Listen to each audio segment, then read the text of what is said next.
This is the Content Strategy Insights podcast, episode number 145. When they think about digital work, many people go straight to the technology. That's sort of what Eileen Webb did early in her career. She started as a back-end web programmer and then discovered in her client work the importance of structured content, information architecture, and content strategy. Ultimately, though, she discovered that the most important things in design and tech work are people and their relationships with each other. Welcome to the Content Strategy Insights podcast, where accomplished content strategy experts share their wisdom with our friends in the content community. Our mission is to democratize content strategy, to make its principles and practices accessible to everyone. And now, here's your host, Larry Swanson. Hey everyone, welcome to episode number 145 of the Content Strategy Insights podcast. I'm really excited today to welcome to the show Eileen Webb. Eileen is the Director of Strategy and Livestock at WebMeadow. So tell us a little bit about your work at WebMeadow. The title is only partly a joke. I am a content strategist, sort of, by training. I don't know, is anyone a content strategist by training? I'm a consultant, I am a facilitator, I work largely with progressive organizations who are working to make the world a better place, and right now I'm really focused on doing a lot of work around helping product and content teams build sort of healthier cultures and better relationships in their teams. And then I also have a large number of chickens and 26,000 bees and some rabbits at my house, hence the livestock. That's a great little hybrid operation. But it's kind of funny because the reason I wanted to have you on the show is your current focus on people and relationships. But your career didn't start that way. That's what's one of the many fascinating things about you is that you started as like a back-end dev doing PHP and building websites. Yeah, I built CMSs. My husband and I had a little web dev shop that was the two of us plus some other people who would pull in as necessary, doing design and things like that. And so I was the back-end dev and he was the front-end dev. So I built a lot of Drupal websites. I built a lot of WordPress websites, and worked in PHP and did a lot of database architecture and came to structured content from the engineering side of it. We would look at a design and I knew that our clients wouldn't be able to sort of write the HTML if they wanted to change the design. And so we would structure the content so that they could put in headlines and subheads and decks and things like that and have them still look right on the page. So that was sort of my original shape into structured content was for presentation purposes. And then I just kind of kept going down that road and doing more and more things in that kind of ways of how can we make this more structured? How can we before I ever knew that COPE was a term, how can we create content in one place and use it in a whole bunch of different places on the website? And for folks who don't remember that COPE, that was the acronym that NPR used for their Create Once, Publish Everywhere model. That was 2009. Yeah. It was so early. That was, yeah, I'm always freaked out by that. But that's so interesting. And so that kind of got you into I'm trying to follow, so the pathway is sort of back-end dev, website, service stuff, and then you get into information architecture and structured content, and then all of a sudden you're tell me about how content strategy, because at some point you identified as a content strategy. The real answer here is that I ordered Aaron Kassane's book in a little package of books from A Book Apart, and The Elements of Content Strategy, which is still a wonderful, sweet little perfect read. And I sat down and read it and was oh, I had no idea, this is a discipline. What I am doing, I didn't realize I sort of had just been, sort of working with my clients and trying to help them answer big questions. And why are we even building this website? And those kinds of things. Who are your audiences? What are you trying to tell them? The big questions. And then reading her book made me realize that I could actually do this. I don't actually also have to build the back end of the site. Right? I could have just this part, which was my favorite part, right? The nosy, put my fingers in every pie, sort of talk to all the different stakeholders, make a plan for how the whole thing was going to work. That could be my whole job. And then I could like I eventually found other people who could do the actual building of the website part. So I got to do all the strategy and the planning, which my brain and my heart really love.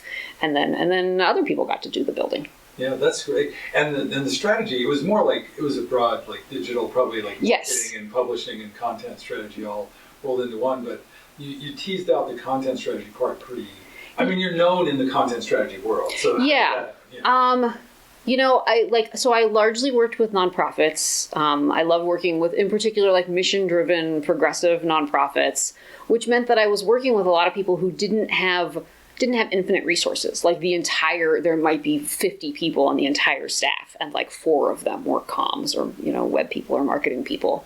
And so there's like a whole, it's not like I would change the missions organization, but like my expertise combined with my care and my passion for whatever their mission was like, how can we make the web work well to support your mission? And like, how can we make a website? How can we make a newsletter plan? How can we make a social media plan? Those kinds of things to support a nonprofit's mission.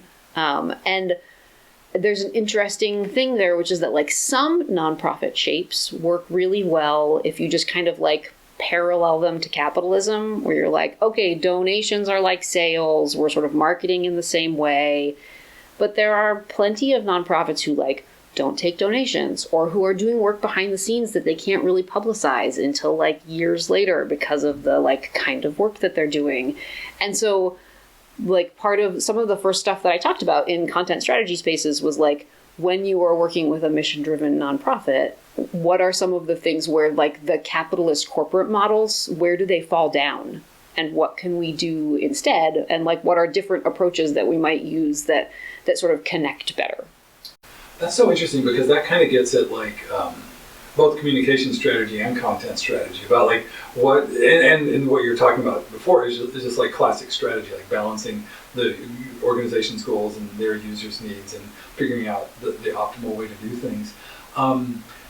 So to this day, you identify as a strategist. I do. Yeah.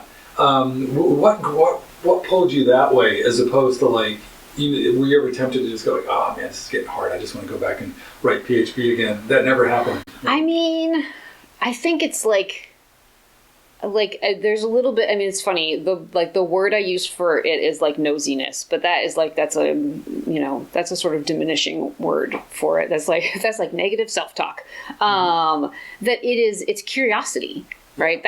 That's the positive framing for it. It's curiosity. It's curiosity for like, especially for orgs whose missions I really supported and loved. Like, how can I help? How can my expertise get you further? And plenty of people were good at building, like there were plenty of people who were good at building back-end sites. And there were fewer people who were kind of willing to take like the kind of big picture view of like, what is the comm strategy? And like, and I, in particular, because of my background on the technical side of things, I've always been a really good translator and sort of translation layer between the technical needs of a site, and especially if someone was like integrating with some other systems, and like, how do we make all of that work for the marketing people and the comms people? How do we communicate the needs back and forth between the engineering side of an org and the marketing side of an org? And so there was like, I think I had like an relatively early kind of recognition that curiosity and that willingness to stay open and translate between people was a less common skill set.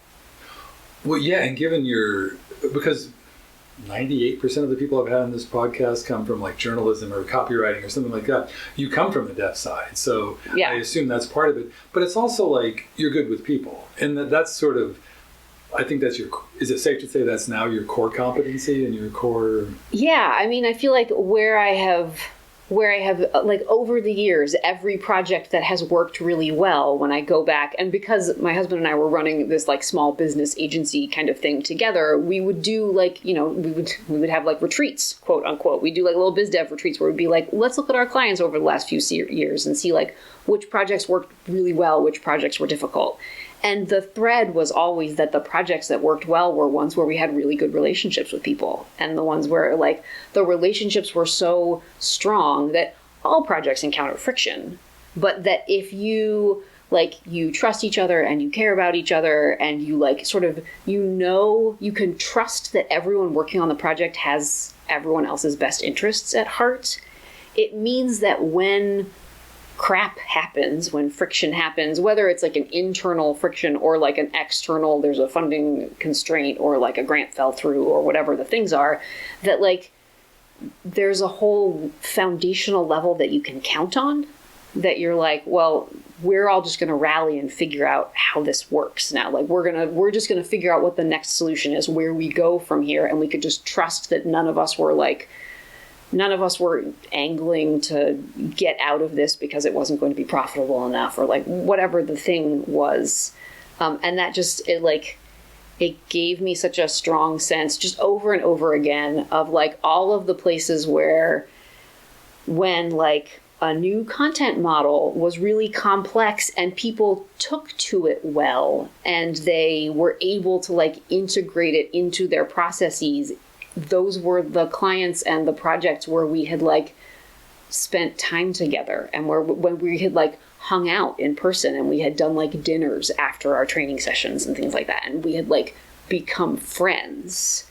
And the projects where it was like very transactional, where it was like, please come teach us an information architecture thing or deliver unto us a taxonomy, that like those things were so much less likely to stick, to get integrated into the workflows of the organization because they were transactional and not relationship based. That's so interesting. But as you're talking, I'm wondering, there's two things that could come out of this insight that you just described. Like, just coming in with my ignorant view of this. One is like, it's sort of like from an agency development perspective, that's how you pick your clients. You find the people who you have that. But the alternative, another look at that is like having the people skills to turn even a moderately qualified candidate into that kind of person. You're nodding, yeah. Yeah. So, I mean, of course, it would be lovely and amazing if you could just always only ever work with people who you're like, we're immediately best friends. This is great. And like, there are plenty of clients where that is sort of the vibe, where it's like within the first meeting, you're just like, ooh, I would like to spend a lot of time with you. This is very fun.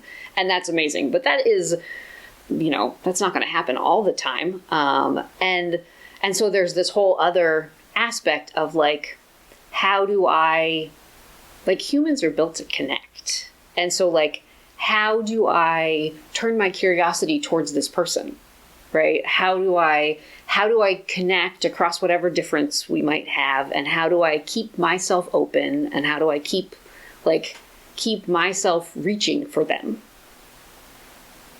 Which is not always the easiest thing to do, right? Like, we all have like a whole bunch of like childhood crap about what happens when you reach for someone, what happens if you're like vulnerable with someone, what happens if you try to make a new friend and it doesn't work, and like all of the poor experiences we had early in our lives around those kinds of things, like affect how we show up as adults, right? Affect how we show up in all relationships, but especially in work relationships where there's like not a lot of modeling of what vulnerability and close connection looks like in a work context.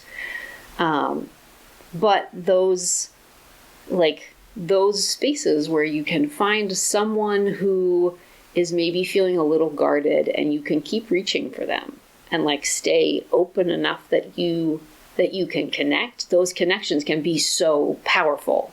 And then they become friends, right? And I sort of use friends as like a big generic term of just like person you care about. Like, yeah, exactly, yeah. But like they become connections, they become relationships that are valuable and that support the work that you're doing, even if they were maybe a little frictiony in the first place, if you can keep yourself reaching and curious. Yeah, that's so interesting because that, like you said, you can picture, like as you were talking, you can picture like all those like childhood grade school rejections of like, hey, you want to be my friend? Nah, we're good playing over here. And it's like, Yep. And so you have to. That's something you said before we went on the air, was that you have to kind of deal with that first. You have to. So what's the personal work that is a precursor to being able to work this way with clients? Oh man, it's infinite. It's infinite personal work. So when I was in college, I met a woman named Nancy Luna Jimenez, my sophomore year of college, which was 1,000 years ago.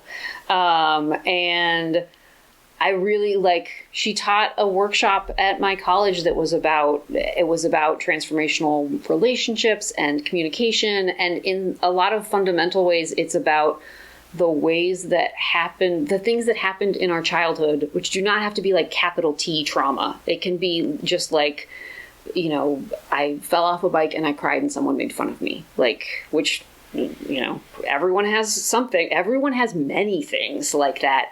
The ways that those unhealed hurts, because our society is so upset about emotions in the world, so especially in children, we squash them and we say don't, you go be by yourself if you're going to cry, right? Go out into the hallway if you're going to cry, and don't speak until you're spoken to, and don't laugh in inappropriate circumstances. There are so many things where expressing your emotions as a child gets shut down, and that those places where we got squished, that the defensive mechanisms we built around those situations, which we all have, and they're different shapes for different people, but everyone has them, that they are still here in our present adult life and getting in the way, right?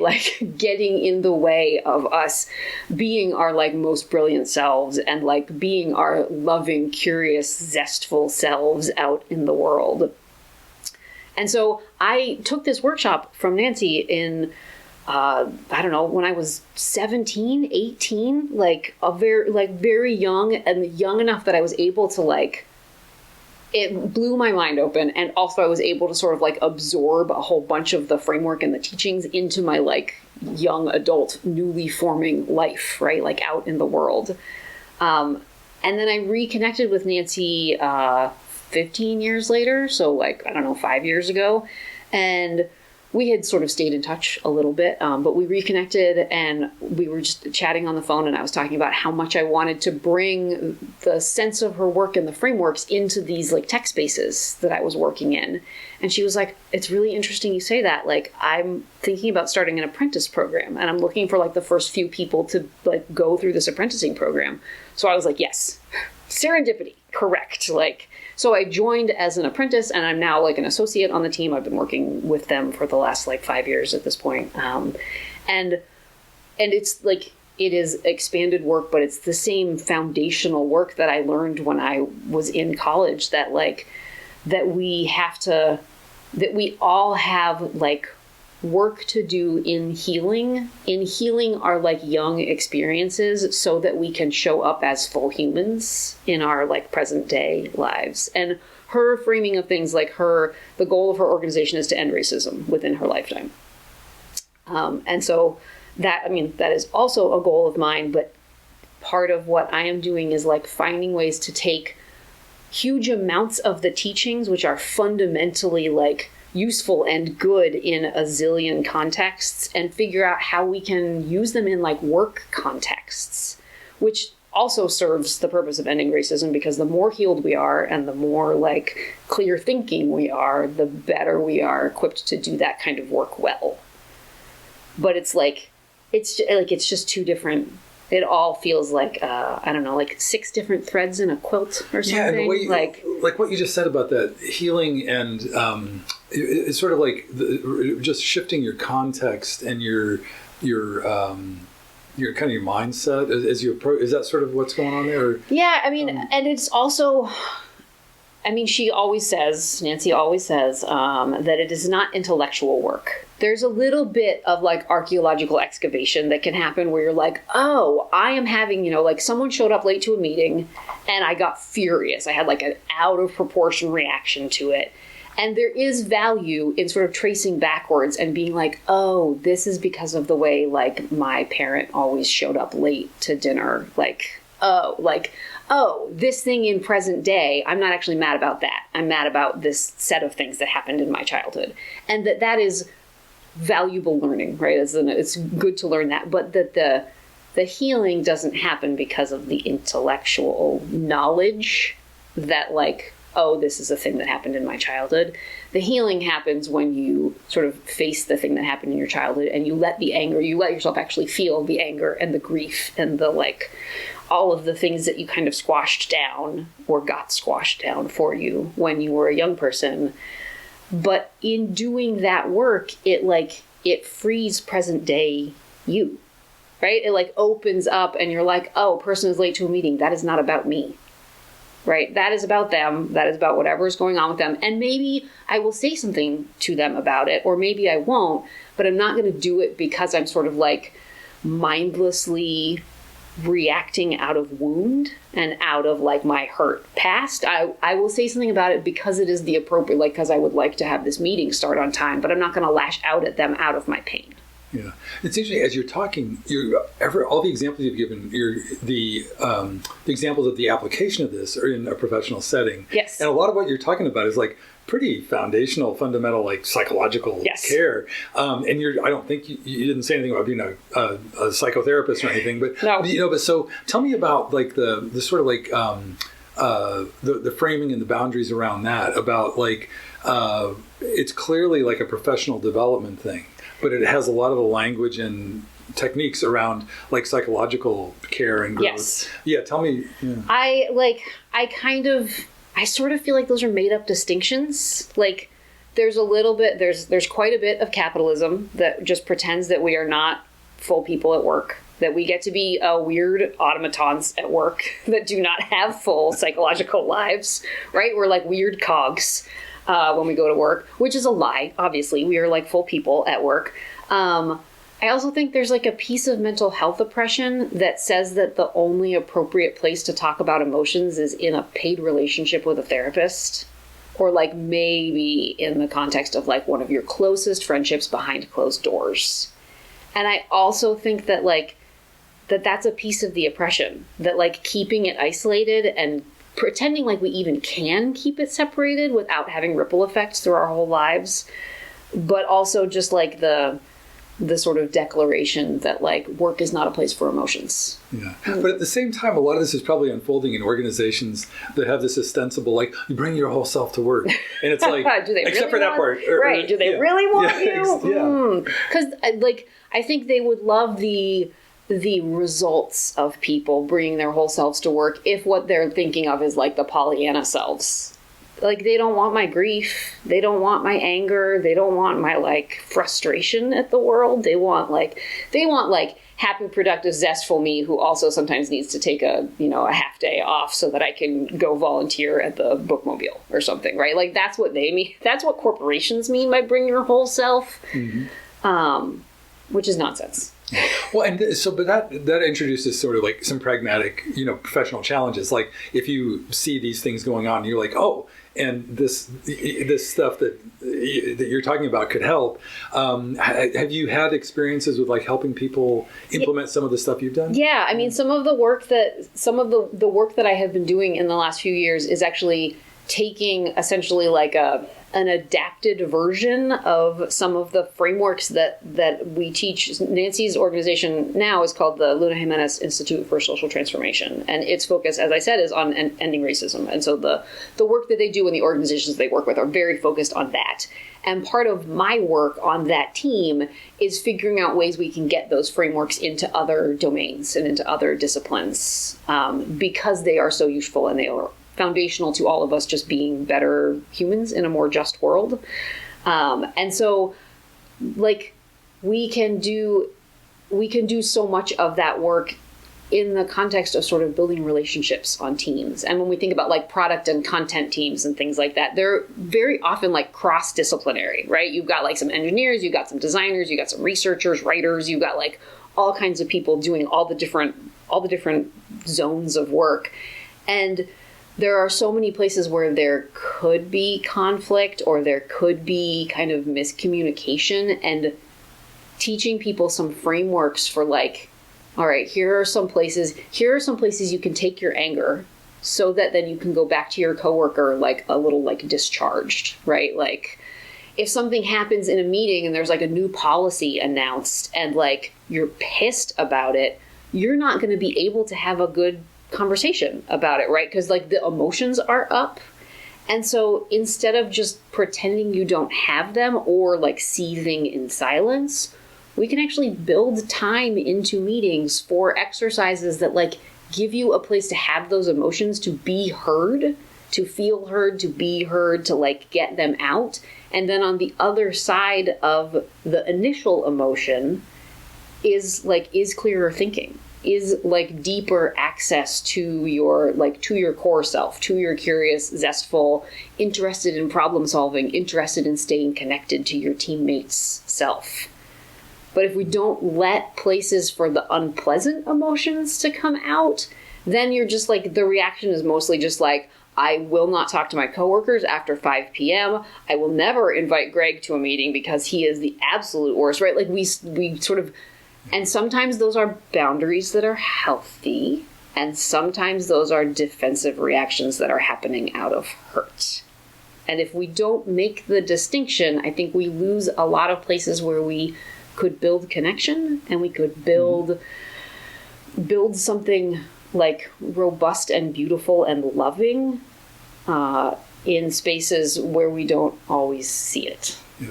No, and back to the way I asked that question, I realized it was like I wasn't like questioning boundaries, but like the way you just said that like that highlights the benefits of this in a professional setting. That like this is an obstacle to getting all the things we need to do getting done here. We need to figure out like. We're not going to psychoanalyze you or do this, but we're going to like leave some room for reflection or whatever it takes and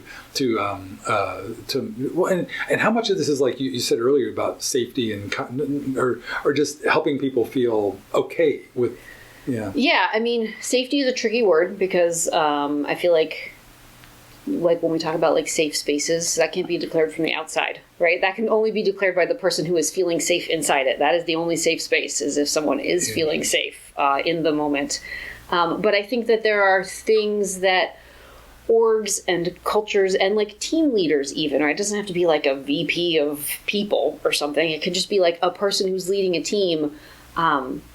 There are sort of attitudes and approaches that they can bring to their meetings, to their scheduling, even to things like sprint planning and stuff that like leave more space for people to be human than just being like sort of rigid and very like productivity focused and very like efficiency is everything, which it's really not. Like some real human-centered design in your work processes. Right. Yeah. Like what if we centered people in our processes, not just users in our theoretical user journeys? Yeah, exactly. Hey, I can't believe it. We're already coming out close to time. I know, this always goes way too fast, but I want to make sure, I always like to give you the last word. Like, is there anything last that you want to make sure we get to or that's come up that you want to follow up on? Or? I feel like, I think a thing that is really, I feel like a lot of people, when they hear a little bit about like relationship building at work, I think there's people for whom it feels scary because they're being asked to be vulnerable. And that's scary because you have tried being vulnerable in the past and it didn't go well for you. And so like, I totally get that. I think there's a piece sometimes, and this is like the piece where I am often, is where I worry about like, I feel scared that if I let people know how much I want this, that that's not safe. That like, I don't want to be isolated. Like, sometimes I want to go by myself into my hotel room for a little while at a conference and get some rest, but like, I don't want to be alone. It's lonely, right? And I don't think any of us actually want to be alone all of the time. We want to be connected. And there's a piece of like, wanting relationship that saying that I want relationship is so scary, right? That like that's where the pain can come from, is like, oh my God, people are going to think I'm cheesy. People are going to think this is like total cheese ball stuff and it's all like icebreakers and trust falls, and like there are other ways besides that, but I think that there's like, it's worth knowing that if that resonates with you, if you're like a person who's like, oh, I actually kind of really want this, but I don't know how to do it. I don't know where to start. That it is worth starting, right? That like, that's the kind of vulnerability, like a modeling and out in the world that people, you'd be surprised how many people, if someone is willing to start, how many people are like, oh, I wanted this too. Like, oh, I didn't realize there was someone else. I mean, the system thrives when we all feel really separated. Yeah, and there's some of that going on right now, the context of this recording. We were talking at lunch about that. Yeah, about the context. No, that's, and that, so the giving, just like the grace to be a little bit vulnerable at work. And all of what you've talked about this last half hour can unfold with that in place. Nice. Well, thanks so much. Oh, one very last thing, Eileen. Oh, yes. What's the best way if people want to stay in touch to follow you online? Or... Yeah, well, okay, so it used to be Twitter, but weird. RIP, good Twitter. LinkedIn, maybe? Or you can email me. If you go to my website, webmeadow.com, web with only one B for the web meadow. Or go to LinkedIn, and I don't think there are that many Eileen Webbs on there. And yeah, just like email me or LinkedIn message me. I don't know how does the internet work, Larry? We're early days. We'll figure it out soon enough. Well, thanks so much, Eileen. This was super fun. Yeah, thank you. Thanks for having me. Thank you for listening.